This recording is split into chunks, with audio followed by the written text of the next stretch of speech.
Ramdam ng Rusya ang nalalapit na pagbagsak. Inanunsyo ni Pangulong Trump na magpapatuloy siya sa pagpataw ng dagdag na parusa laban sa Rusya at mga kaalyado nito. At tila ayon sa takbo ng mga pangyayari, nagsisilabasan na ngayon ang lahat ng leader ng Rusya at nagbababala sa mundo laban sa isang digmaang nuklear. Meron tayong Putin, Lavrov at Peskov. Karaniwang alyansa ng kasamaan. Ngayon, iisa na ang sinasabi nila. Minamaliit ng kanluran ang Rusya. Ewan ko sa inyo, pero para sa akin, parang ang Rusya ang nagmalit sa Ukraine. Gusto nilang masakop ang Kyiv sa 3 araw. Ngayon, lampas 3 taon na ang lumipas, ngunit hindi pa rin sila malapit sa kabisera ng Ukraine. Malapit nang bumagsak ang Russia at natataranta na ang mga leader ng Russia. Nakatuon sila sa ibang mga bansa, imbes na bigyang pansin ang mga mamamayang Ruso na wala pa ring tubig. Paano nabubuhay ang tao sa Donetsk na walang tubig dahil sa pananakop ng Russia? Walang dangal o konsensya. Normal ba ito? Sinisira mo ang kalusugan mo. Para saan? Para lang pagtawanan ng ganito? Mula nung ika-10, wala ng tubig. Nasaan ang tubig? Kaya pag-usapan natin lahat yan.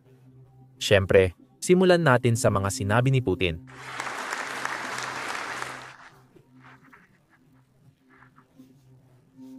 May mensahe si Vladimir Putin sa kanluran, huwag ninyong ipadala ang inyong sundalo sa Ukraine. Tungkol ito sa mga posibleng pakikipag-ugnayan. Kung may mga tropa na lilitaw doon, lalo na ngayon habang nagpapatuloy ang labanan, ipinapalagay naming magiging lehitimong mga target sila para wasakin. Legal na target para sa pagwasak nila. Kahapon, nangako ang mga leader ng Europa ng seguridad para sa Ukraine matapos ang digmaan, kabilang ang international na puwersa sa lupa, dagat at himpapawid. Matindi ang pagtutol ng Kremlin. Mas nakakahiya para kay Putin dahil economic summit ito. Pero ayaw niyang talakayin ang ekonomiya ng Russia. Simple lang ang dahilan niyan. Kita mo, ang pinakamalalaking bangko sa Russia at ang Russian Central Bank ay pareho ang sinasabi. At hindi ito ganda-tabat sa magandang balita para sa ekonomiya ng Russia. Bago tayo magpatuloy mo, kung maaari pakipindot ang subscribe button sa ibaba para lagi kayong updated sa mga balitang geopolitical tulad nito. Simulan na natin. Ayon sa Bangko ng Estado ng Kremlin, nagsimula na ang resesyon sa ekonomiya ng Rusya. Narito may isa pa tayong artikulo. Ayon sa pinakamalaking pinuno ng bangko sa Rusya, ang ekonomiya ng Rusya ay nakaranas ng technical na pag-stagnate. Halos walang paglago. Iyan ay matapos mag-imprenta si Putin ng bilyon-bilyong dolyar para punduhan ang kanyang walang saysay na pananakop. Pero sige, lumilihis na ako. Balikan natin ang punto na talagang tinatalakay ni Putin. Hindi niya matanggap ang mga dayuhang tropa sa Ukraine dahil sa kung anong paraan. Delikado raw iyon sa seguridad ng Russia. Pero sa totoo lang, ayos lang naman ang mga tropang North Korean sa Russia. Alam mo, ano pa ang mas nagpapahiya sa sitwasyong ito para sa Kremlin? Mayroon talaga tayong matapang na reporter mula sa British Broadcasting Corporation sa Russia, si Steve Rosenberg, na nagtanong mismo ng eksaktong tanong na ito. Sa tagapagsalita ng Kremlin sa harap ng mga manunood na Ruso, bakit pinapayagan ang mga sundalong North Korean na pumasok sa Russia at lumaban sa Ukraine, pero bawal humingi ng tulong ang Ukraine sa mga kaalyado nito? Hulaan mo kung ano ginawa ng Russia. Yung ginagawa nila simula pa ng pananakop. Hindi nila pinapansin ang mahalaga. Pakinggan mo. Kami. Itinuturing namin itong isang panganib para sa amin. Presensya ng mga international na puwersa o anumang dayuhang puwersa o puwersa mula sa mga bansang NATO sa teritoryo ng Ukraine malapit sa aming mga hangganan. Kaya sa aming pagkaunawa, hindi ito makakatulong sa amin na mapalapit sa solusyon ng sigalot sa Ukraine.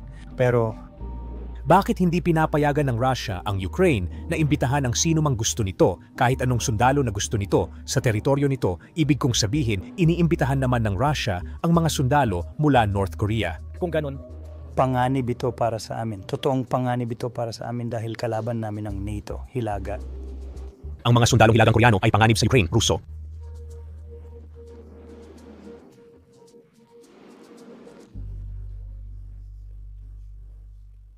Walang hiya ang mga opisyal. Patuloy silang nagsisinungaling hanggang mapilit tumigil. Ito ang dahilan kung bakit mula simula ng pananakop, sinasabi namin dito na lakas lang ang maiintindihan ng Russia. Hindi nila nauunawaan ang kapayapaan or negosasyon dahil wala namang pakialam ang mga leader ng Russia. Nare-realize ko na parang wala ring pakialam ang mga taga-Russia kung ilan ang namamatay sa kanila. Pinapahaba ni Putin ang digmaan kaya tumatagal ang negosasyon. Ngayon, ang bago niyang pakulo ay imbitahan si Zelensky sa Moscow para pag-usapan ang kasunduan ng kapayapaan. Habang ginagawa ito, inuutos ni Putin ang pagpapalipad ng mga misel.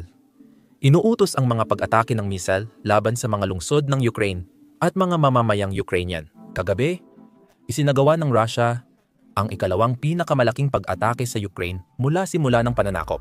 Sa kabutihang palad, nagawa ng Ukraine na mapabagsak ang 800 drones, 9 na Iskander cruise missiles, at 4 na Iskander ballistic missiles. Pero tulad ng sabi ko, isa ito sa pinakamalalaking atake. Ibig sabihin, 9 na missiles at mahigit 50 drones ang nakalusot. Nagresulta ito sa 3 namatay, kabilang ang isang sanggol. Para sa Rusya, malamang isa siyang magiging komandante ng NATO. At kaya masaya ang Rusya na pumatay ng mga bata. Iyan ang palaging ginagamit na dahilan ng mga opisyal ng Kremlin. Walang pakialam kung sanggol. Walang pakialam kung 2 taong gulang. Walang pakialam kung 80 taong gulang. Para sa Rusya, bahagi ng NATO ang lahat kaya't walang karapatang umiral ang Ukraine o ang mga Ukrainyano sa mapayapang buhay.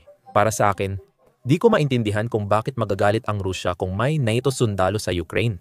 Kapag pumapatay ang Rusya ng mga Ukrainyano, agad nilang sinasabing bahagi na ito ng NATO. Kaya raw niya dapat mamatay.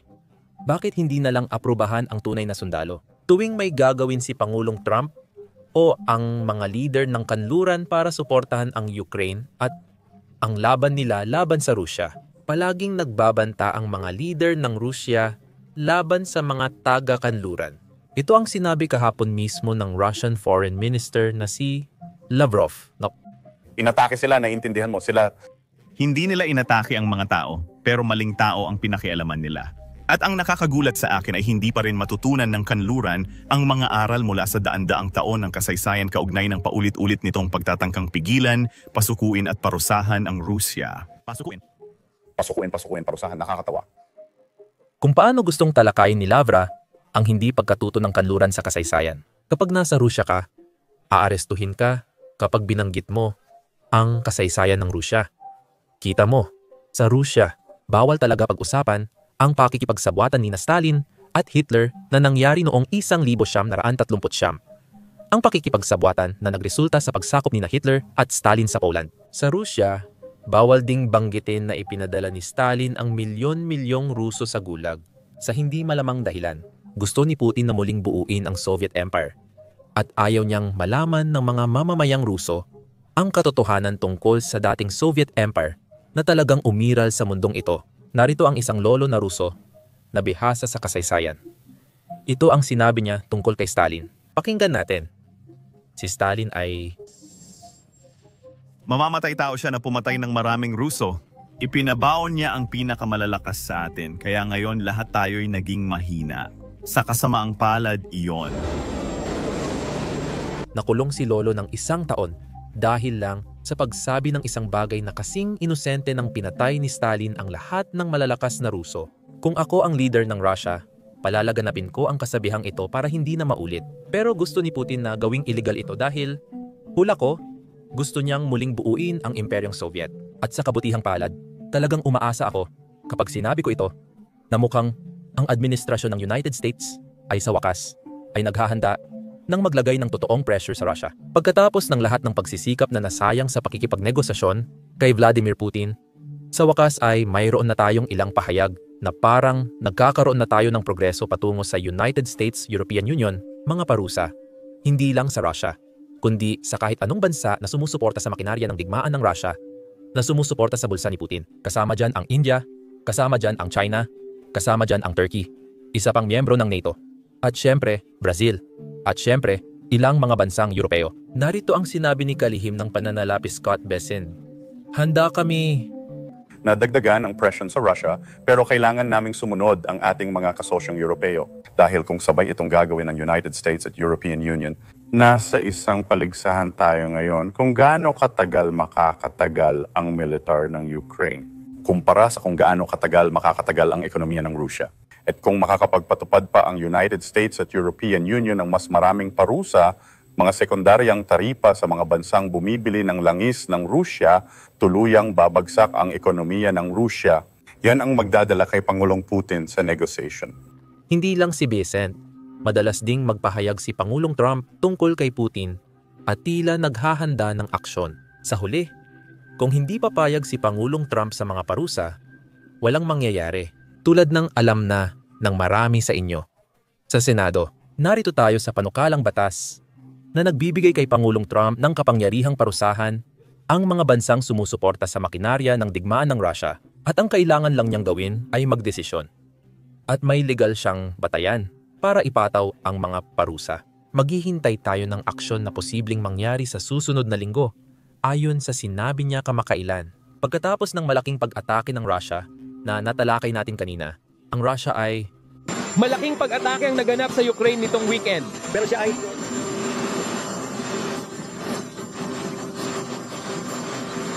hindi siya nagbibigay ng gusto mo. Dahil ba dito nababawasan ang tiwala mo sa kanya? Well, wala namang Mas matatag si Russia kaysa sa akin. may kinalaman yan sa pipeline. Kaya nang alam mo, Nord Stream 2 at marami pang ibang bagay. Pero hindi ako masaya sa buong sitwasyon. Alam mo, nakaka-interes.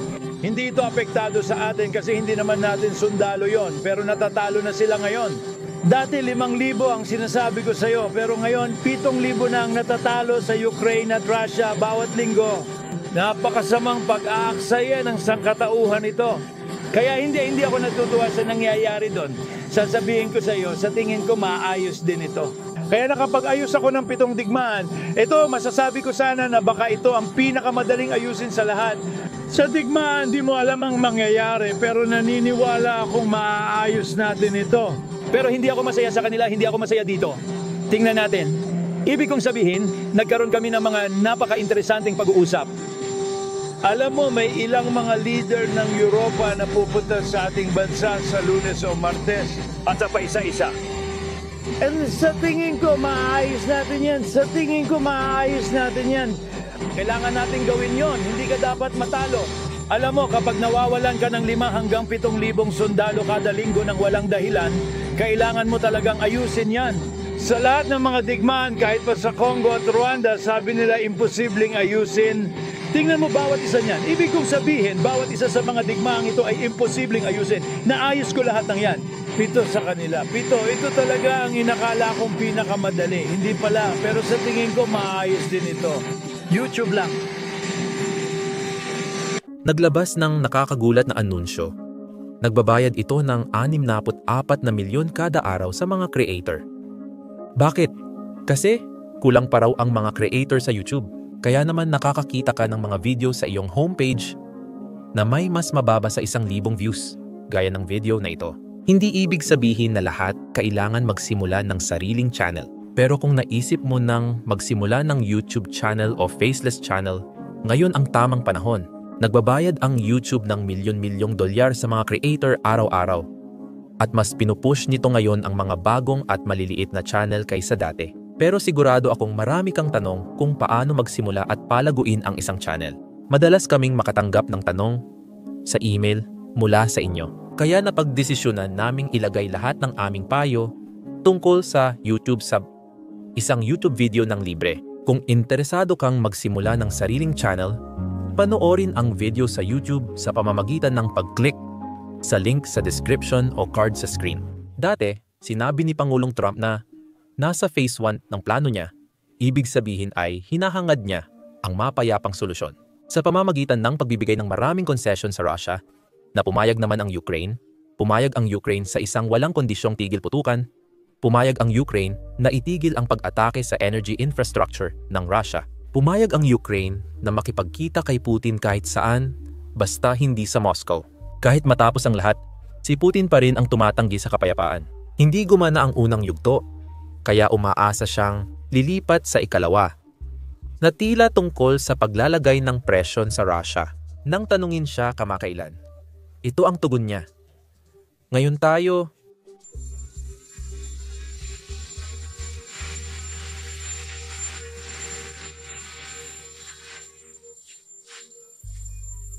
Mayroon din tayong ilang mga clip mula kay Pangulong Zelensky na tumugon sa alok ni Putin na pumunta sa Moscow para makipagnegosasyon ng kapayapaan. At ang kanyang sagot ay malinaw at simple lang. Kahit inaatake ni Putin ang mga lungsod at inosenteng tao sa Ukraine, hindi pupunta ang Pangulo ng Ukraine sa lungsod kung saan ginagawa ang mga desisyong ito.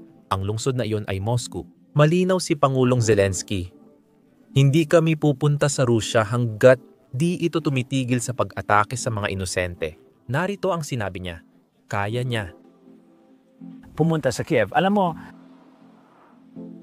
kung ayaw talagang makipagkita ng isang tao habang may digmaan, syempre maaari siyang magmungkahi ng isang bagay na hindi ko matatanggap o ng iba pa. Naiintindihan na hindi ako pwedeng pumunta sa Moscow habang ang bansa ko ay binobomba ng mga misil, inaatake araw-araw. Hindi ako pwedeng pumunta sa kabisera ng mga terorista. Naiintindihan namin pareho yon. Pareho lang ito ng sinabi ko na kailangan niyang pumunta sa Kiev. Oo, kaya naiintindihan na ginagawa niya ito para muling ipagpaliban ang pagpupulong.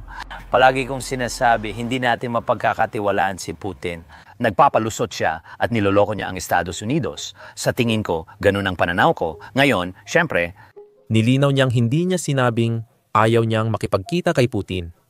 At siya pa ang nagmungkahi ng ideya. Gusto niyang makipagkita kay Putin para diretsong pag-usapan kung paano mapipigilan ang pananakop na sinimulan nito. Ayaw lang talaga niyang makipagkita kay Putin sa Russia. Dapat nating tandaan, kahit ilang pangako pa ang gawin ni Putin ukol sa kaligtasan ni Zelensky, ito rin ang parehong bansa at leader na nangakong hindi sasakupin ang Ukraine. Binali nila ang pangakong iyon. Si Putin mismo ay nangakong noong 1999, 2008 at 2011 o 2012 na bahagi ng Ukraine ang Crimea. Ginawa niya ang mga pahayag na iyon na may video ebidensya. Hayagang sinabi niyang hindi teritoryo ng Russia ang Crimea noong 2000 at 14 nilabag niya ang pangako. Pagkatapos, noong Pebrero 28, 2022 araw bago ang pananakop, hayagang sinabi ni Putin na ang mga sundalong Ruso sa mga hangganan ng Ukraine ay walang balak sakupin ang Ukraine. Ilang araw lang ang lumipas, binali niya ang pangako at inilunsad ang 3 araw na espesyal na operasyong militar. Sa tingin ko, sapat na ang kasaysayan bilang patunay na hindi natin mapagkakatiwalaan ang Rusya, hindi natin mapagkakatiwalaan si Putin. Kaya ayaw pumunta ni Pangulong Zelensky sa Rusya. Masaya siyang makipagkita kay Putin sa Saudi Arabia at Estados Unidos. Mabansang napuntahan na rin ni Putin. Narito ang sinabi ni Pangulong Zelensky. Pangulo, handa akong makipagkita ng kahit anong uri ng pagpupulong pero hindi sa Rusya. Kahit anong uri ng pagpupulong, bilateral, trilateral. Matutuwa kami kung magiging ganon ka rin. Kahit nung una, may kondisyon kaming tigil putukan bago ang pagpupulong tapos tinalakay namin ang mga garantiya sa seguridad bago nagmeeting.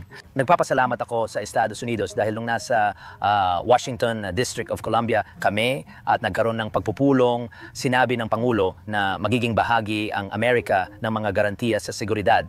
Sana nga ay mangyari iyon. Siya rin. Ipinaliwanag pa paano mapipigilan ang digmaan. At ang tanging paraan para magawa natin iyon ay ang paglalagay ng presyon sa Rusya at sa mga bansang sumusuporta sa makinarya ng digmaan ng Rusya. Sabi ni Pangulong Trump, 3 bagay ang kailangan para manalo sa digmaan. Pera, pera, pera. Kung aalamin natin paano kumikita ng pera ang Rusya, mas malaki ang posibilidad na mapilit si Putin sa negosasyon para sa kapayapaan. Tayong lahat. Naintindihan nating lahat na kailangan natin ng karagdagang presyon kay Putin. Kailangan natin ng presyon mula sa Estados Unidos. Sinabi ko na tama si Pangulong Trump doon. Ang mga Europeo sila. Lubos akong nagpapasalamat sa mga katuwang pero ang ilan sa kanila ay patuloy pa ring bumibili ng langis at gas mula sa Russia. At ito patas na maging bukas at malinaw, hindi patas. Kaya baka kailangan nating itigil ang anumang uri ng enerhiya mula sa Rusya at sa totoo lang, kahit ano paman. Walang kasunduan sa Rusya. Hindi tayo dapat makipagkasundo kung nais natin silang pigilan. Pinakamalakas ang kapangyarihan ng White House, kaya umaasa kung gagawin ito ni Pangulong Trump. Pagsisikapan nating bigyang pressure si Putin. At ito lang ang tanging paraan. Paano mapipigilan ang mamamatay tao? Kailangan mong alisin ang kanyang, ibig kong sabihin alisin ang kanyang sandata. Enerhiya ang kanyang sandata. Ang kanyang sandata.